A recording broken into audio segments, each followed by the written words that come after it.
Hello everyone, welcome to another live hangout here at Voice Essentials. Sean, we are starting right now. I can see your comments in the live chat. Hello to everyone in the live chat. Hello to those of you who are watching this as a replay. So many of you chime into this show as a replay because, you know, it's 1 p.m. Australian Eastern Standard Time here in Brisbane, Queensland. But of course, this goes globally.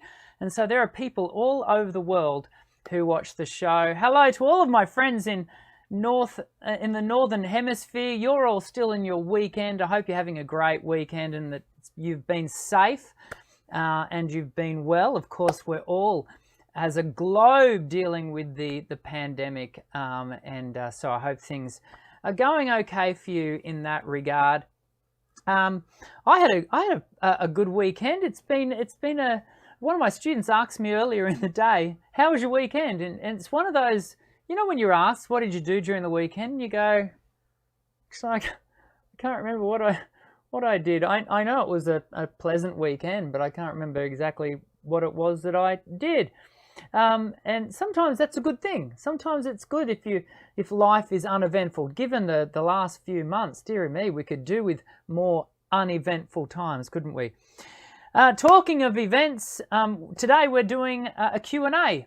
We like to do those here every 2 or 3 weeks. You know, last week we had, wasn't she wonderful, Emma Dean from Cheap Trill, and I hope you went and checked out that Cheap Trill website and everything and looked at Computer Choir. And it was such a pleasure to have Emma on. She is a colleague of mine here in Brisbane. And she's doing tremendous work. If you didn't catch the show, make sure you check it out. She was a delight, it must be said, and I really enjoyed having her on. Next week, we are going to be having, drum roll please, we haven't had her on the show for so long, Karen O'Connor from SingWise. Karen's actually one of our moderators in the live chat. Most of you see Linda. Hi, Linda. Linda is our ever faithful moderator of the live chat, and she collates the questions that you should be asking already in the live chat, everyone, so that Linda can start to collate those and I can start to answer them in a moment. But Karen is also a moderator here in the live shows, and also over on the Voice Essentials Facebook group page, the Voice Essentials Community Facebook group page. I think I got that right. And Karen's been on the show with me before. Karen has her own fantastic channel. Many of you subscribe to that channel as well. But I thought, you know what, we haven't had Karen on for literally, I think it's years. So it's going to be great to have Karen come on to the show. And we're going to be talking about a whole range of things. Actually, we haven't completely finalized exactly what we're talking about, but rest assured, it will be interesting. So I hope you can tune in with us next week. That'll be awesome. I would love, can I put it out to you? I would love to book in another couple of live song review sessions.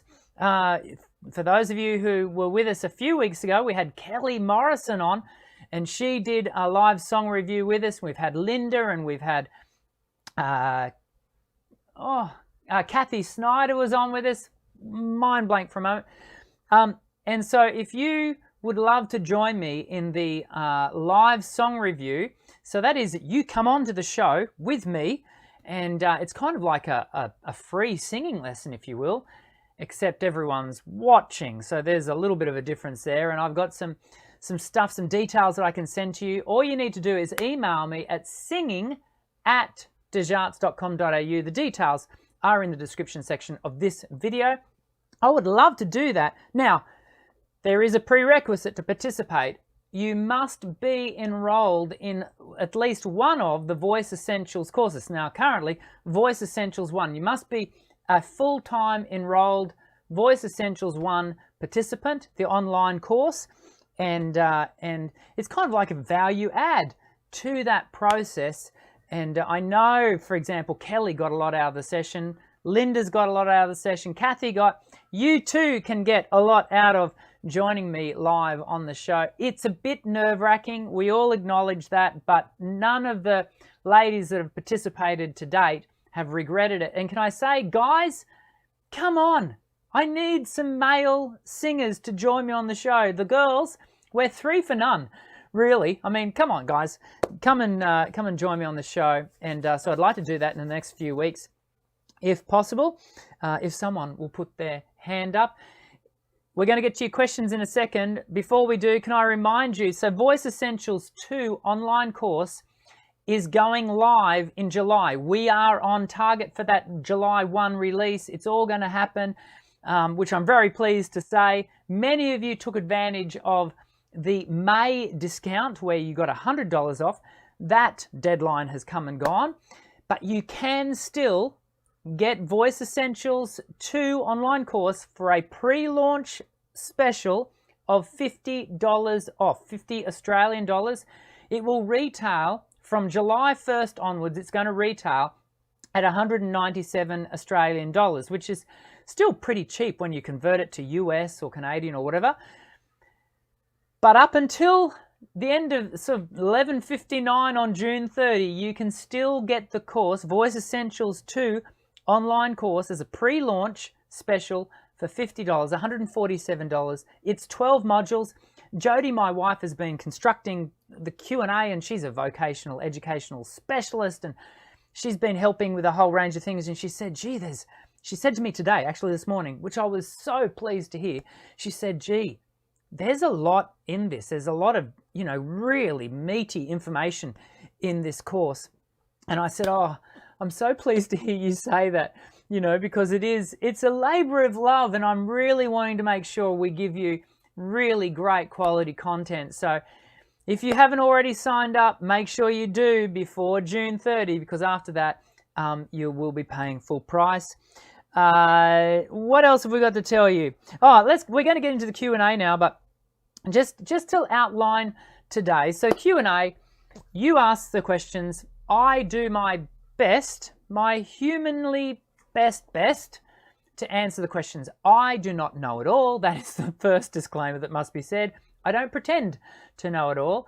I have accumulated some knowledge over the last 25 years of professional singing teaching, as well as 25 years of professional performance experience, but that by no means makes me omniscient. I don't know it all. Is it omniscient? All knowledge? Anywho, I don't know it all. So that's the first thing. But can I just say, we do have to prioritize who we answer first and whatever. So there is a function in asking the questions called a super chat, and that's where people pay a few dollars to actually ask a question, have their question answered. They will always receive priority.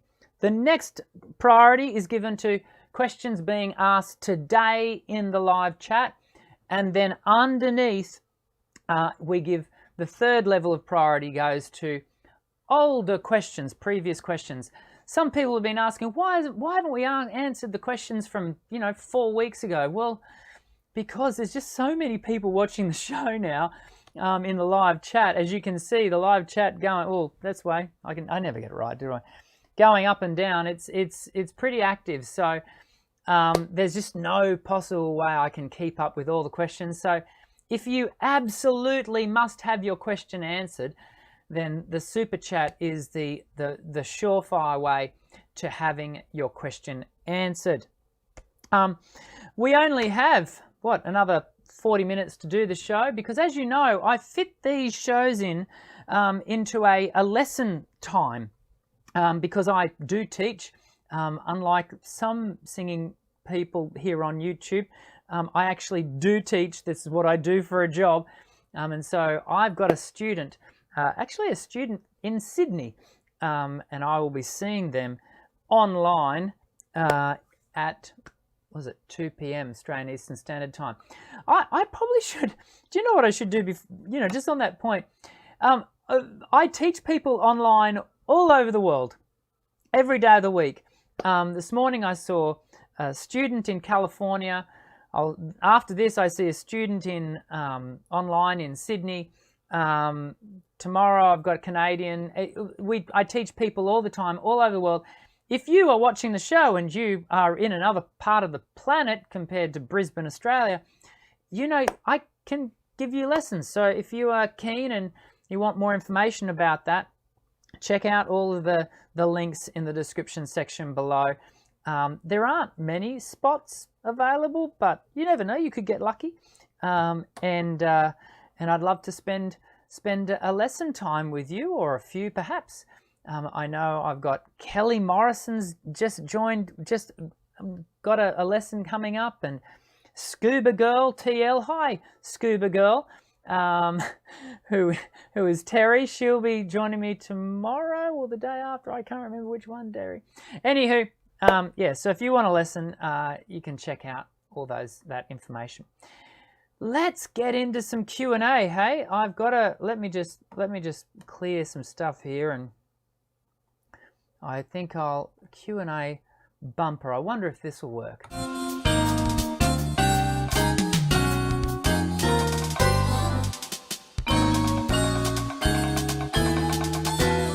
It worked. There you go. Who would have thunk it?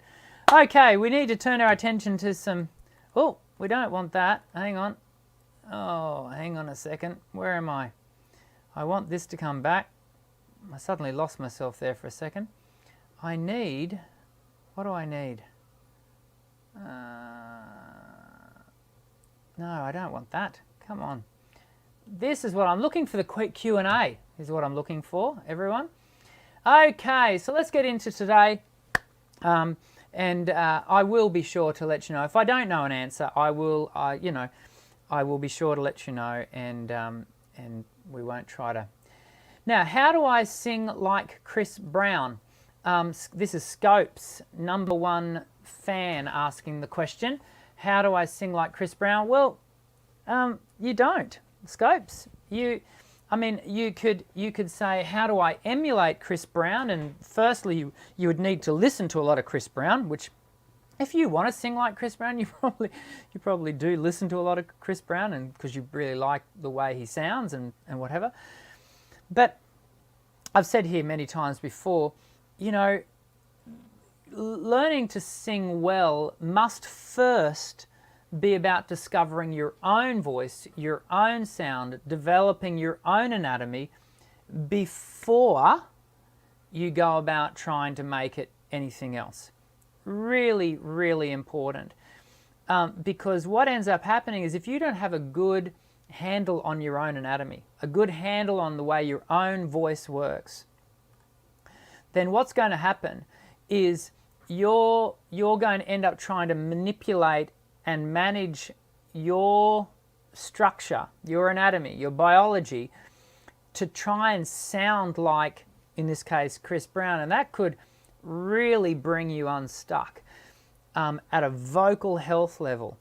And so I would be really encouraging you, Scopes, and maybe you already do this, but if not, I would be encouraging you to make sure you develop your own voice first.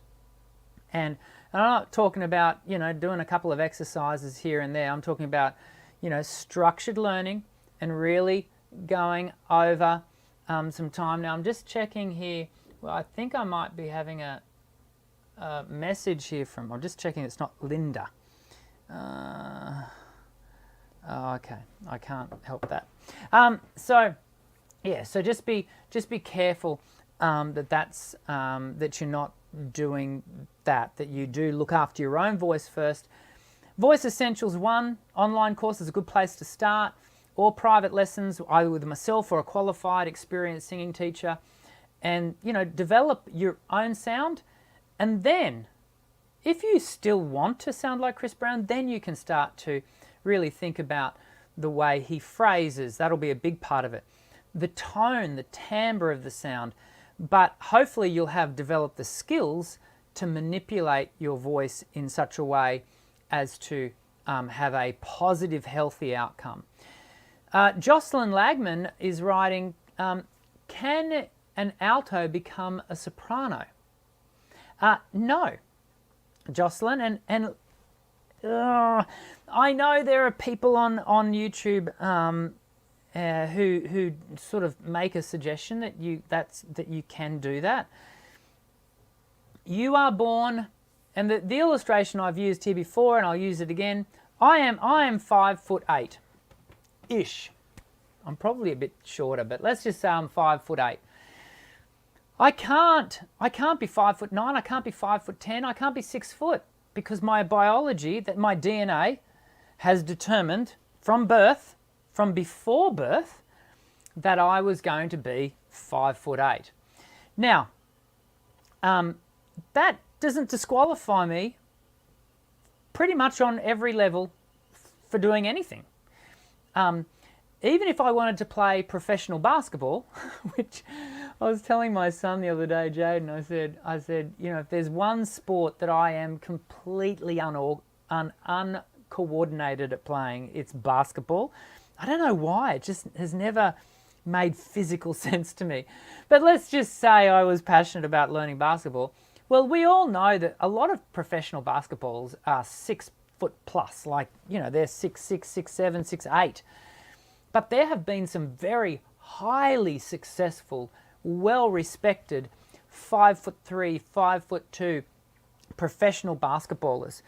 So even height has not restricted them as to what they become.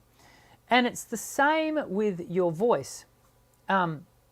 It's really important that vocally that you identify what is your height. That is, what is your voice classification. Now, I've got a great video. It's actually my most successful video on the YouTube channel, and you can go and check it out, Jocelyn, about voice classification and finding out what your voice type is. And I'd encourage you to have a gaze at that. But what I want to suggest to you is you can't change your anatomy. You can't go from being an alto to a soprano. However, what I find when, you know, beginner singers, even experienced singers who are technically beginners, can I just say too, I'm just having a look at the chat here, and there's a question that's being asked again and again and again. Linda will get to it, everyone. Don't repeat your questions constantly. Don't do that. Poor Linda, she'll get to your question, okay? It's being made note of. We'll get to it. When a beginner singer, or even, as I said, an experienced singer who is technically a beginner, that is, they may have been singing professionally, but their career is built on, you know, open your mouth and hope for the best. What I find is that when we start to build technique into what the singer is doing, and they build in a knowledge and an understanding about what their voice is doing, suddenly they discover that they can explore their range in a completely new way. And that is where we find that where sometimes people have thought that they were, for example, an alto, discover that actually there was an imbalance in their voice, and in fact, from a voice classification point of view, they may well be a mezzo, or occasionally a soprano, because suddenly we're balancing the voice, we're balancing the musculature, and the voice presents, as a result, differently. Now, that's not always the case, and that's not the reason we do technique, but that can be an outcome. And so, Jocelyn, I'd be encouraging you to develop your technique, and, you know, put the horse before the cart. Don't go looking to develop your range and your voice classification, and then, you know, tack the technique on the end. Do the technique and see what the technique provides you. Jocelyn's asking a second question, which is pretty quick to answer. Are all vocal exercises for everyone? They're done in a, what's it called? My exercises are very universal, so you can certainly dive into that. I've just seen a super chat from Kelly.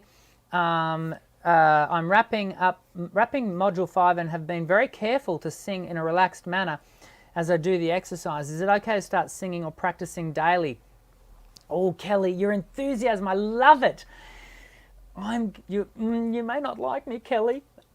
No, I want you to maintain an every second day activity. What you are doing is you are lengthening the practice of every second day. Here's a sneak preview. When we get into Voice Essentials 2, then I permit you to do, who am I? It's not me permitting you, it's where I allow for the idea of doing more practices a week. But still in Voice Essentials 2, still trying to take at least 1 to 2, I encourage 2 days a week of vocal rest. It's so important. I love your enthusiasm, Kelly, because we all want to be practicing more. We all want to be developing our voice. But this is a long-term role, right? Where we're all in this over the long term. So, taking those breaks. Now, when we talk about the every second day thing, it's really about the what's the right word? The technical workout. I'm not saying you're not allowed to sing every second day. You'd still be singing around the house, I dare say, and what have you. I'm talking about the technical workout. That's the kicker. Because it works your voice, and it's designed to work your voice in a manner where we're going to need your voice to have some rest, and so that it repairs and does those sorts of things. So, Kelly, we can talk more about that when we have our one-on-one lesson, which is not too far off. Matt, for those of you who watch the show regularly, Matt, you get a question in, I think, every show, except for the couple where you've missed the shows, which we always miss you, Matt, when you're not here. Dr. Dan, do you have a video on how to get better at harmonizing? I'm not very good at it, and I want to get better. Matt, I do. There is a video, Harmonizing 101, I think it's called, on the channel. Also, I've got 2 activities on in the Voice Essentials 3 exercise collection, where I actually have put together a 3-part harmony vocal activity where you can learn the harmonies and you can learn to pitch it and hold your notes and whatever. That's in Voice Essentials 3. Can I take this moment to tell you I am already, I know this is a bit exciting because I haven't really talked much about it, I'm already starting to put together Voice Essentials 3 online course. Now, I'm not going to say it'll be when it will be done by, but can I just say it will be sooner rather than later. It took me nearly 15 months to get to the release of Voice Essentials 2 after Voice Essentials 1 online course. Guaranteed it is, well, can I say guaranteed? I don't know. We are going to release I'm going to release Voice Essentials 3, I'm hoping, well under that point. That's all I'm going to say for now. That's all I'm going to say for now. Scuba Girl has left us a $5. Oh, Scuba Girl, Terry, thank you for the super chat. Let's get back to you didn't put a question in there though. I appreciate the encouragement all the same. Chitawanari, when I sing, I usually have a hard time singing from the diaphragm because I don't exhale long enough. Any tips for that? Yes. Firstly, you don't sing from the diaphragm. The diaphragm is the second largest muscle in your body, and it moves up and down, and it's automated for the most part, up to 12 times in a minute as you live your life. But we don't sing from the diaphragm. Your vocal folds oscillate, and your diaphragm is in part managing the flow and the rate of air traveling through the vocal tract. I have a whole video on this very subject that you can go and check out on the channel. I think it's titled something like Singing from the Diaphragm and Myth Exposed or something, I can't remember. There's also one of my more recent videos that you can check out about developing your breath management. It's a really in-depth video, nearly 19 minutes. You can go and check that out as well. Prince Jordan, is tea good for voice? It's not bad for your voice. I sell on my voice teaching site, the Djarts site, I sell throat coat, and its main ingredient is slippery elm bark, which is, excuse me, there's my lunch. It's a bit of little reflux, as my kids would say, TMI, Dad. Too much information. So I sell throat coat on the site, and slippery elm bark is a natural anti-inflammatory, so it helps to soothe and calm any swelling of the vocal tract, and so that can be really great product. And a lot of my students, especially professional singers, in fact, whenever we have international guests, we don't have any international guests in Australia at the moment because of the coronavirus, but whenever we do, I often get calls from their management to supply them with throat coat tea. So that's something you might like to look into. But, once again, the rule around some of these things is, everything in moderation. We certainly wouldn't want us to think of even things like throat coat as being the silver bullet for great technique. At the end of the day, great technique is where you need to start. And then these other, additives, if you will, things like throat coat or propolis lozenges for soothing the throat. These are additional supports, but nothing should be seen as being as replacing excellent technique, and that's what we're really all about here. I mean, in many respects, I've been thinking about this the last few weeks, the last couple of months. Voice Essentials is a singing technique channel. And occasionally we do other things here and there, and I love having our special guests on because that's where we kind of explore a little wider a field, a bit like we did last week with Emma. But really, the core essence of the Voice Essentials channel here on YouTube, as well as the Voice Essentials suite of exercises, where it's all about technique. And that's not to say that technique is the be-all and end-all of singing, because it isn't. Of course it isn't. There is so much to it. Performance skills, stagecraft, developing repertoire. I am very cognizant of the full picture, but what I try to really serve you with here on the channel is great technique that is going to serve your voice well. So, yeah. Don't ever forget that, Prince Jordan. But yeah, I think tea is fine in general. Bhargav Joshi. I'm a baritone and my falsetto sounds too shrill. Why is it so? I would, English being the language that it is, that could mean a whole range of things. Your falsetto being too shrill, and so I'd probably have to hear it.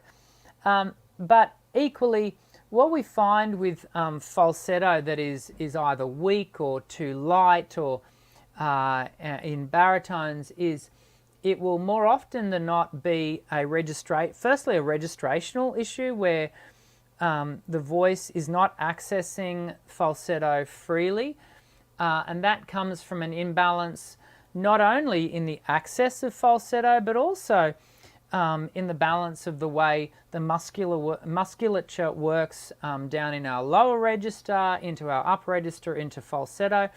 I've got a whole video on voice registration.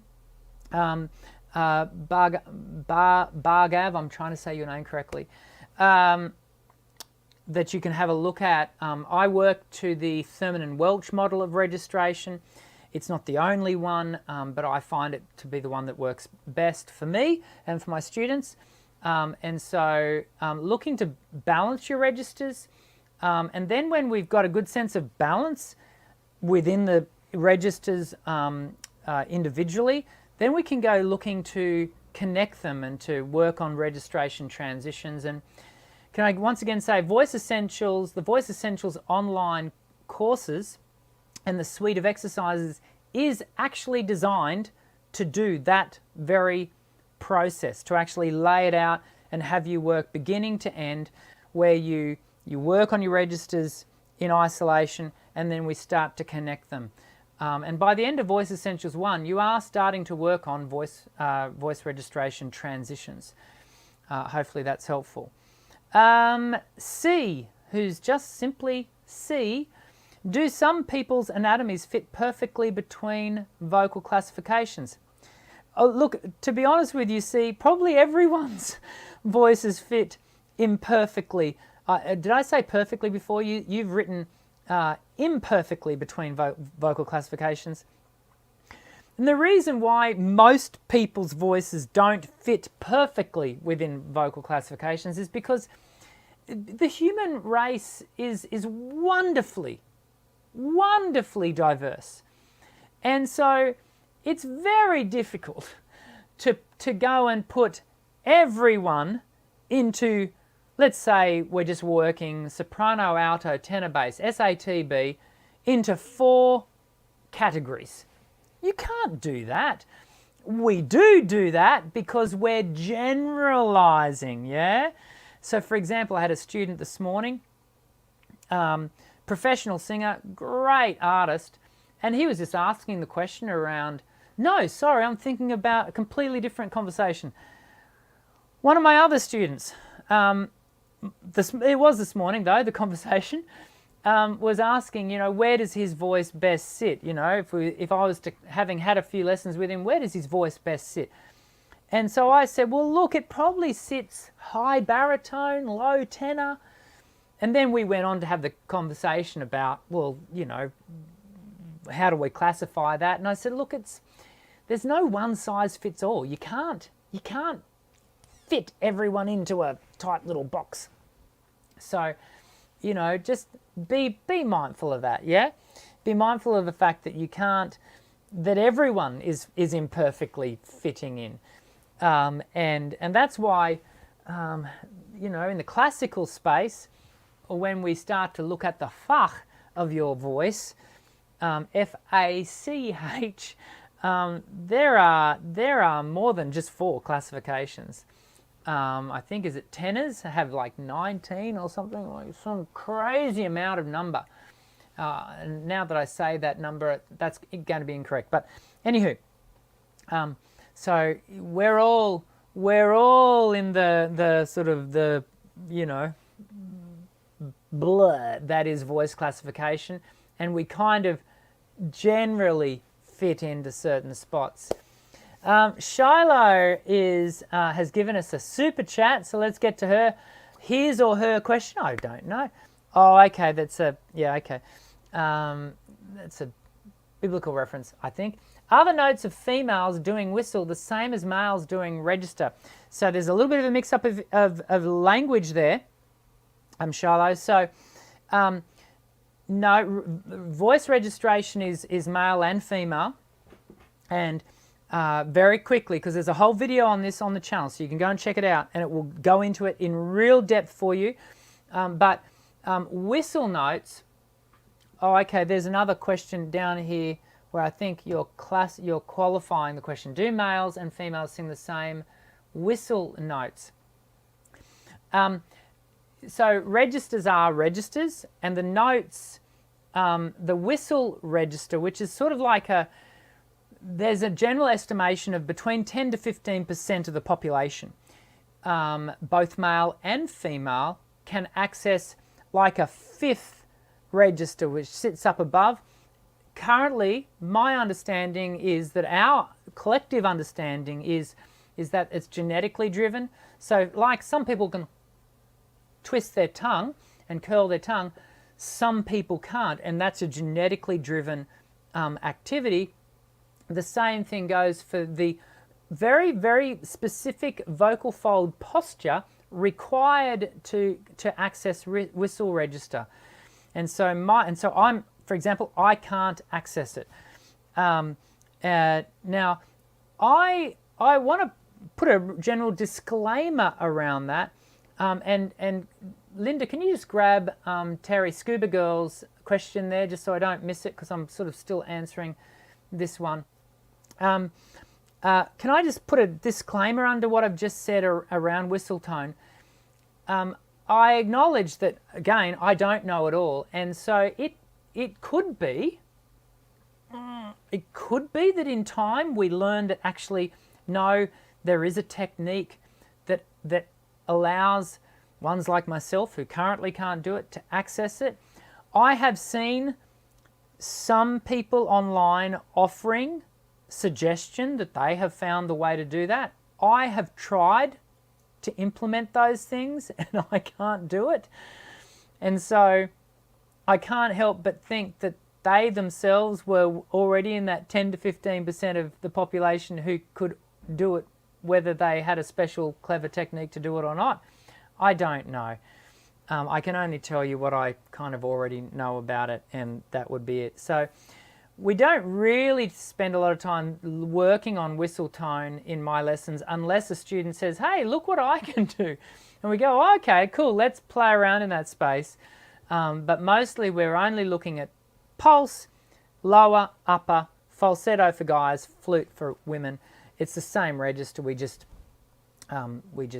call it differently in the Thurman and Welch model. The super chat from Terry, Scuba Girl, do you have any interest in building a class on music theory? No. It's a simple question. But can I tell you, actually, you know, I was saying, Jody was saying how much body of content is built into Voice Essentials 2 online course that is about to go live in less than a month. Part of the body of that is we do touch on some music theory. So on one level, I don't have any interest in doing music theory class. I will stick very hard and fast to singing technique. That's not to say that there isn't music theory in singing technique, which is why in Voice Essentials 2 we cover off on it a little bit, because we start to look at minor scales, pentatonic scales, and there's a few things in there. So musically we have to understand what's going on there. So we do have a look at that. But the answer to your question, Terry, is no. I'm not going to be, pivoting to music theory. It's not really a passion of mine, to be honest. I am, if you haven't already guessed, I am super passionate about voice technique. I love learning about it. I love, telling you about it and educating people about it. Music theory, not so much. Okay, we've got time for maybe a couple more questions. HHNDIY, don't know what that stands for. How do I make my voice sound more sweet sounding instead of harsh? It's going to come back to technique. It's going to come back to vocal tract shape. In exercise 2 of Voice Essentials 1 online course, we talk about vocal tract shape, and harshness will come from a tightness in the vocal tract itself. It will come from too much pressure, and so we have to learn better breath management. And so it's a matter of when we're looking for a broader, warmer tone, then there's a number of things that have to go on there, and so that's what I would be thinking about there. Ethan Davies, hey Dan, I love all your content that you've been releasing. Thank you, Ethan. How can I develop my middle register? Have a really good lower and higher register, but fourth octave is hard for me. So what we're probably talking about there is what many people would be referring to, I think, as mix. Now, mix is not a register, certainly not in the Thurman and Welch model. Mix is kind of a balancing, if you will, between of how the musculature is working, and I do go into that in depth in one of the videos on head and chest voice. Language that is not a part of the Thurman and Welch model. We get into all of that in the in-depth video. Jump over to the channel, have a watch of that video. It's quite detailed, and Really developing your middle register or your mix is all about something we were saying earlier in the show about developing your registration and then being able to balance and move between those registers in a manner where you are in full control of how much weight the tone may or may not have at any given moment. One more question from Maya. May you rush? Well, actually, we might have questions time for even more. One more than May. How to sing for beginners? May you, the best thing you can do if you're wanting to learn and is to jump on to voiceessentials.com. It's going .au, I think it is. It's going along the bottom of the screen here. Jump on there, and you can preview for free the first module of Voice Essentials 1 online course. That is a great way to get yourself started if you're a beginner. It's built for beginners. So hopefully that'll give you some insight there. Gatail, if I practice singing every day, will I become good at singing?